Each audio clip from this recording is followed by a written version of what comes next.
സാമ്പത്തിക തട്ടിപ്പിൽ ക്രൈംബ്രാഞ്ച് കേസെടുത്ത് സീൽ ചെയ്ത സ്ഥാപനത്തിൽ മോഷണം. കോഴിക്കോട് പാലായ്ക്ക് സമീപം പ്രവർത്തിച്ചിരുന്ന പ്രതീക് അർബൻ നിധി കെട്ടിടത്തിലാണ് മോഷണം നടന്നത്. ജില്ലാ കളക്ടറുടെ കസ്റ്റഡിയിലേക്ക് കൈമാറിയ കെട്ടിടത്തിലാണ് സംഭവം.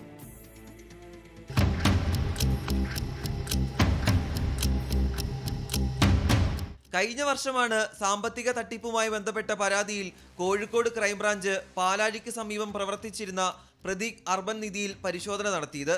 കേസെടുത്ത ശേഷം ജില്ലാ കളക്ടറുടെ കസ്റ്റഡിയിലേക്ക് കെട്ടിടം കൈമാറിയിരുന്നു. തുടരന്വേഷണത്തിന്റെ ഭാഗമായി കെട്ടിടത്തിൽ റവന്യൂ വിഭാഗം പരിശോധനയ്ക്കെത്തിയപ്പോഴാണ് മോഷണ വിവരം അറിയുന്നത്. സ്ഥാപനത്തിന്റെ പൂട്ട് പൊളിച്ച നിലയിലാണ്.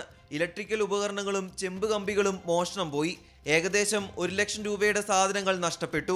കഴിഞ്ഞ മാസം 17-ാം തീയതിയാണ് ക്രൈംബ്രാഞ്ച് ഉദ്യോഗസ്ഥർ സ്ഥലത്തെത്തി കെട്ടിടത്തിനകത്തെ സാധനങ്ങളുടെ പട്ടിക തയ്യാറാക്കി കോഴിക്കോട് ജില്ലാ കളക്ടർക്കും ബന്ധപ്പെട്ട മറ്റു ഉദ്യോഗസ്ഥർക്കും കൈമാറിയത്. കൂടാതെ കെട്ടിടത്തിന്റെ താക്കോൽ പന്തിരങ്കാവ് പോലീസിനെയും ക്രൈംബ്രാഞ്ച് സംഘം ഏൽപ്പിച്ചു. തിരക്കേറിയ ഭാഗത്ത് കളക്ടറുടെ കസ്റ്റഡിയിലുള്ള കെട്ടിടത്തിൽ മോഷണം നടന്നത് വലിയ ആശങ്കയ്ക്കും ഇടയാക്കിയിട്ടുണ്ട്. 24 കോഴിക്കോട്.